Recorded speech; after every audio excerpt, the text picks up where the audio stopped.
నమస్కారం, నా పేరు శివ. అందరూ ఎలా ఉన్నారు ఫ్రెండ్స్? ఇవాళ వీడియోలో ఈపీఎఫ్ ఖాతాదారులకి కొన్ని ఇంపార్టెంట్ విషయాలు నేను చెప్పబోతాను అనమాట. సో ఈ యొక్క date of joining, date of exit, so ఇప్పుడు మనము వితౌట్ డాక్యుమెంట్తో చేంజ్ చేసుకోవచ్చు కదా. అయితే ఎవరు చేంజ్ చేసుకోగలరో, ఎట్లా చేంజ్ చేయాలి, చేంజ్ చేస్తే అసలు మనకు వచ్చే లాభ నష్టాలు ఏంటి, ఇట్లాంటి విషయాలన్నింటినీ కూడా సో మనం క్లియర్గా ఈ వీడియోలో ఎక్స్ప్లెయిన్ చేసుకోబోతున్నాం అనమాట.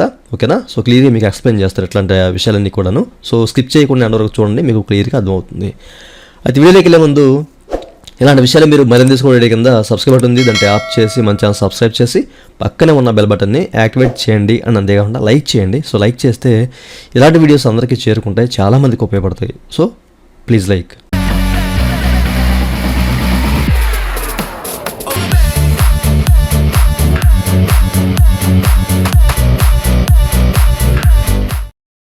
ఇక టాపిక్లోకి వెళ్ళే ముందు ఈపీఎఫ్ సంబంధించిన ఎట్లాంటి క్వైరీ సర్వీస్ కావాలంటే టోటల్గా పెయిడ్ సర్వీసులు ఉన్నాయి, నన్నైతే కాంటాక్ట్ అవ్వచ్చు. నా వాట్సాప్ నెంబరు ఈ వీడియో కింద మీకు డిస్క్రిప్షన్లో ప్రొవైడ్ చేశాను. వాట్సాప్ ద్వారా మాత్రమే నన్నైతే కాంటాక్ట్ అవ్వండి.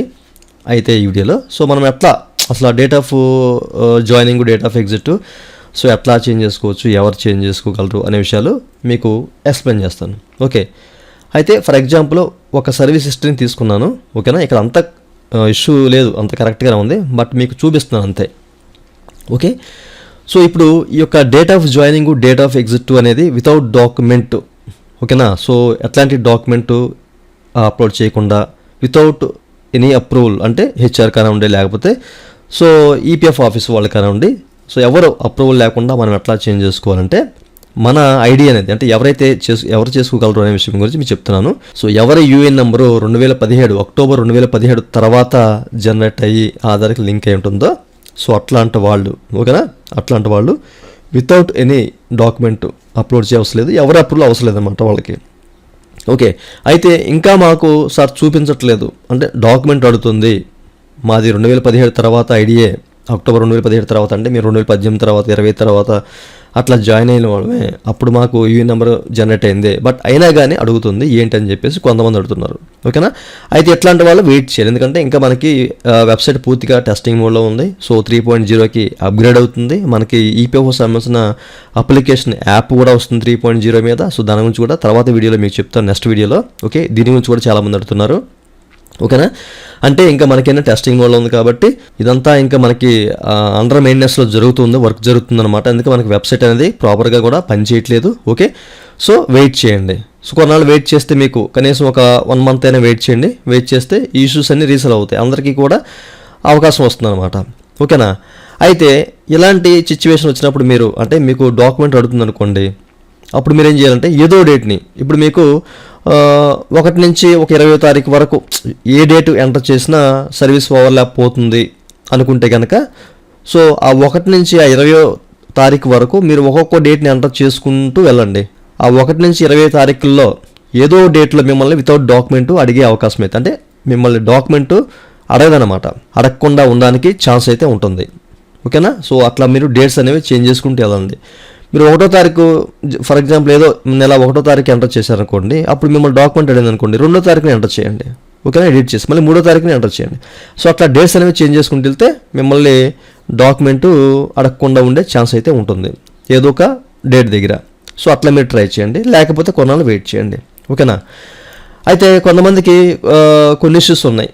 ఇప్పుడు ఏంటంటే date of joining, date of exit అనేది సెకండ్ కంపెనీలో, ఫర్ ఎగ్జాంపుల్ ఇప్పుడు 1-2 కంపెనీస్ ఉన్నాయి కదా. ఓకేనా?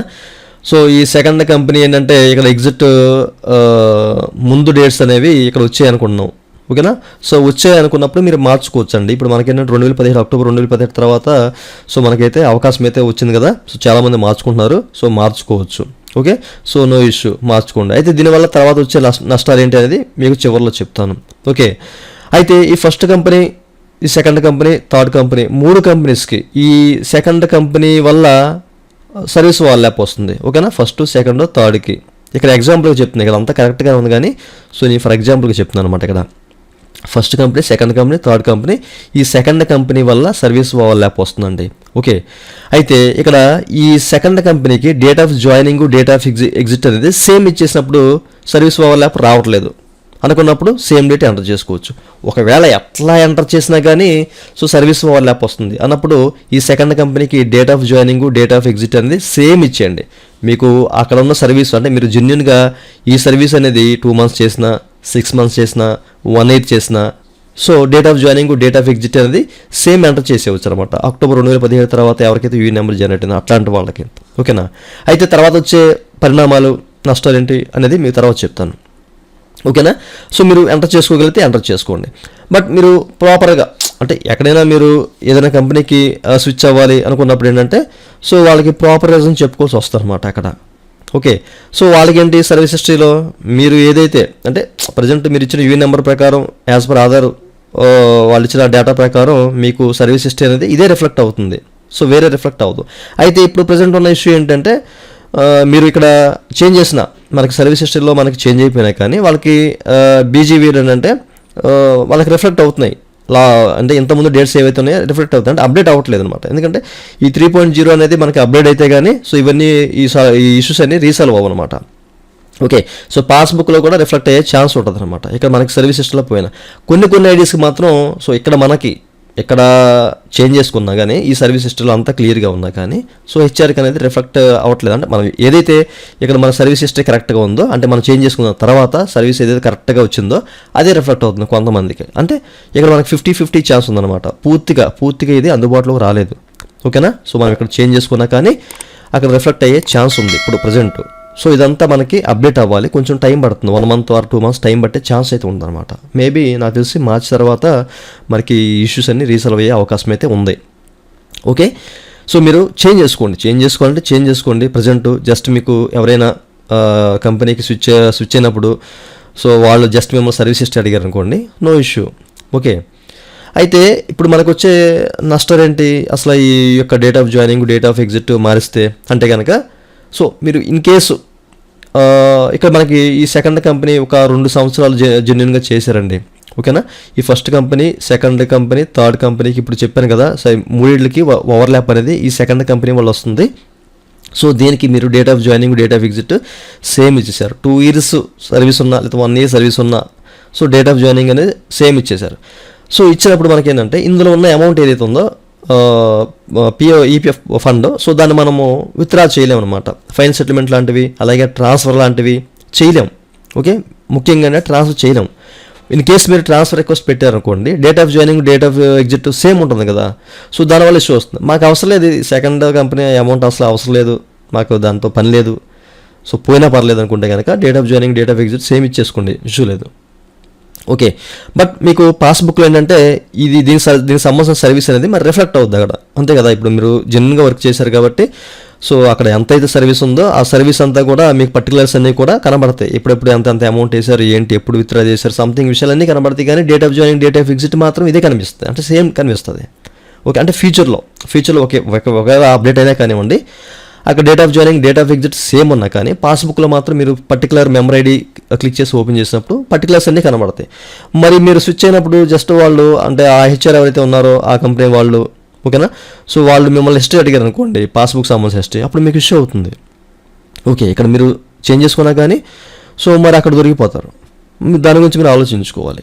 జస్ట్ వాళ్ళు ఏంటంటే హిస్టరీ జస్ట్ చెక్ చేసుకొని బీజీవీలో లేదు ఓకే అనుకుంటే నో ఇష్యూ. బట్ మిమ్మల్ని పాస్బుక్ హిస్టరీ కూడా మాకు కావాలి అన్నారు అనుకోండి, మరి అక్కడ మీరు చూసుకోవాలి దాని గురించి, ఓకే. అది కూడా అంటే మీరు అమౌంట్ కూడా ట్రాన్స్ఫర్ చేయలేరు. ఒకవేళ ట్రాన్స్ఫర్ చేశారనుకోండి అయిపోయింది అనుకోండి మీ దగ్గర కొద్దీ, సో తర్వాత ఉన్న కంపెనీ నుంచి అమౌంట్ మీరు తీయలేరు సర్వీస్ ఓవర్లాప్ అయిపోయింది కాబట్టి, ఓకే. సో ఇలాంటి ఇష్యూస్ అనేవి జనరేట్ అవుతాయి, చూసుకోండి, ఓకేనా. మీకు క్లియర్గా అర్థమైంది అని చెప్పేసి అనుకోండి. ఇంకా మీకు ఏదైనా డౌట్స్ ఉన్నాయి సో నాకు ఇది అర్థం కాలేదంటే కనుక నన్నైతే కాంటాక్ట్ అవ్వండి. నా వాట్సాప్ నెంబర్ కింద మీకు డిస్క్రిప్షన్లో ప్రొవైడ్ చేశాను, ఓకేనా. అయితే నేను రెస్పాండ్ అవ్వడానికి కొంచెం టైం పడుతుంది, ఎందుకంటే నాకు కొన్ని వేలల్లో చాలామంది ఏంటంటే మెసేజ్ చేస్తూ ఉంటారు, ఓకే. సో మీరు ఏదైనా పెయిడ్ సర్వీస్ చేస్తే కనుక అది నేను నోట్ చేసుకొని మిమ్మల్ని కాంటాక్ట్ అవ్వడానికి అయితే అవకాశం అయితే ఉంటుంది, ఓకే. సో బట్ మెసేజ్ ద్వారా అంటే కనుక నేను అది చూసి మళ్ళీ మీకు రిప్లై అవ్వడానికి చాలా టైం పడుతుంది, కొన్ని వేలల్లో ఉన్నాయి. సో వాటిని ఒకటి చేయడానికి నాకు చాలా టైం అయితే పడుతుంది అనమాట, ఓకేనా. సో మీరు ఆ విషయాన్ని గమనించాలి, ఓకే. సో చూశారు కదా, సో ఇట్లా మనం అయితే చేంజ్ చేసుకోవచ్చు, ఓకేనండి. సో దీన్ని మీరు ఫాలో అవ్వండి. మీకు దీంట్లో ఉన్న లాభ నష్టాల గురించి చెప్పాను కదా, మీకు అంతా క్లియర్గా ఉంది. అమౌంట్ వద్దనుకుంటే నో ఇష్యూ, ఓకే. అమౌంట్ కావాలంటే అట్లా చేయండి, సో లేదనుకుంటే కనుక ఎట్లా చేయండి, ఓకే. సో ఇది చాలామంది ఈ విషయాన్ని నన్ను అడుగుతున్నారు. సో మీకు ఇంకా సర్వీస్ హిస్టరీలో అప్డేట్ అవ్వాలంటే కొంచెం టైం పడుతుంది. సో అప్పటి వరకు మీరు వెయిట్ చేయాలి. కొంతమందికి ఏంటంటే వాళ్ళు జాయింట్ డిక్లరేషన్ ద్వారా మార్చుకుంటారు. అంటే అక్కడైతే అంత వితౌట్ డాక్యుమెంట్తో అప్రూవ్ అయిపోయినా కానీ ఇక్కడ సర్వీస్ హిస్టరీ అనేది చేంజ్ అవ్వదు. అంటే date of joining EPF, date of joining EPS. So date of joining ఈపీఎఫ్లో అయిపోతుంది, డేట్ ఆఫ్ జాయినింగ్ ఈపీఎస్లో అవ్వట్లేదు. అంటే సో ఒక చోట వెంటనే అప్డేట్ కాకపోవడం, లేకపోతే రెండు వెంటనే అప్డేట్ కాకపోవడం, ఇట్లాంటివన్నీ జరుగుతున్నాయి. సో కొంచెం టైం పడుతుంది, అప్పటి వరకు మీరు వెయిట్ చేయాలి. ఓకే, సో అప్పటికే అప్డేట్ అవ్వలేదంటే కనుక మళ్ళీ ఒక డేట్ వెనక్కి అటు లేదా ముందుకి మళ్ళీ జాయింట్ డిక్లరేషన్ ద్వారా మార్చడానికి ట్రై చేయండి, అవుతుంది. ఓకేనా, సో అట్లా కూడా చేసుకోవచ్చు. ఓకే, మీరు మీ ఇష్టం, చేంజ్ చేయడానికి అవకాశం మీద ఉంది, మీ ఇష్టం చేసుకోవచ్చు. కానీ దీనివల్ల వచ్చే పరిణామాలు రేపొద్దున ఎట్లాంటి ఇష్యూ వస్తాయి అనేది మీకు చెప్పాను. పిఎఫ్ విత్డ్రా చేయాలన్నా, తర్వాత మీరు ఎక్కడైనా ఏదైనా కంపెనీకి మళ్ళీ జాయిన్ అవ్వాలన్నా, స్విచ్ అవ్వాలన్నా కానివ్వండి, సో అప్పుడు వాళ్ళు అడిగే ప్రశ్నలు కానివ్వండి, ఇవన్నీ కొంచెం ఎలా ఉంటాయి అన్నమాట, డిఫరెంట్గా. ఓకేనా, వాళ్ళ సర్వీస్ హిస్టరీ అడగవచ్చు, లేకపోతే పాస్బుక్ సంబంధించిన హిస్టరీ అడగవచ్చు, ఏదైనా అడగవచ్చు. అక్కడ వాళ్ళకి మళ్ళీ అవే రిఫ్లెక్ట్ అవ్వచ్చు. ప్రజెంట్ అయితే అట్లాంటి సిచ్యువేషన్ ఉంది, 50-50%.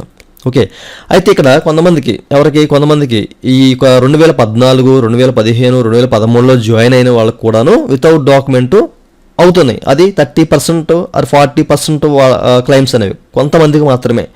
ఓకేనా, సో అది ఎవరికంటే, సో ఇన్ కేసు వాళ్ళు 2015లో జాయిన్ అయ్యారు, ఆ తర్వాత ఎక్కడో 2021 నుంచి 22 వరకు, 2022 నుంచి 23 వరకు ఏదో సర్వీస్ చేశారు.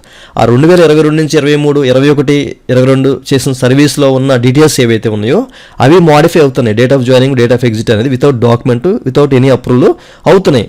కొన్ని మాత్రం అవుతున్నాయి. చెప్తున్నాను 30 ఆర్ 40%, నేను ఎక్స్పీరియన్స్ చేసిన ప్రకారం చెప్తున్నాను. ఓకేనా, సో 30-40% క్లైమ్స్ అనేవి అలా జరుగుతున్నాయి. వాళ్ళు ఎప్పుడో జాయిన్ అయినా, అంటే వాళ్ళ యూఏఎన్ నెంబర్ అనేది 2015, 2014లో క్రియేట్ అయినా కానీ, సో వాళ్ళకి సర్వీస్ అనేది 21, 22, ఫర్ ఎగ్జాంపుల్ ఇక్కడ కనిపిస్తుంది చూడండి, 21, 22. సో ఎట్లాంటి ఐడీస్ ఏవైతే ఉన్నాయో, సో ఎట్లాంటి కంపెనీది వాళ్ళు డేట్ ఆఫ్ జాయినింగ్, ఎగ్జిట్ మార్చాలి అనుకున్న సందర్భాల్లో అవుతున్నాయి without document, without any approval. ఓకేనా, సో మీరు కూడా చెక్ చేసుకోండి. అవ్వకపోతే ఇంక మనం ఏం చేయలేం. ఓకే, సో ఈ విషయాన్ని మీకు గమనించాలి. ఇంకా మీకు ఏమైనా డౌట్స్ ఉంటే ఎవరి కింద కామెంట్ సెక్షన్ కామెంట్ చేయండి. అండ్ నన్ను కాంటాక్ట్ అవ్వాలి పెయిడ్ సర్వీస్తో అనుకుంటే కనుక, సో డిస్క్రిప్షన్లో నేను వాట్సాప్ నెంబర్ ఇచ్చాను, వాట్సాప్ ద్వారా కాంటాక్ట్ అవ్వండి.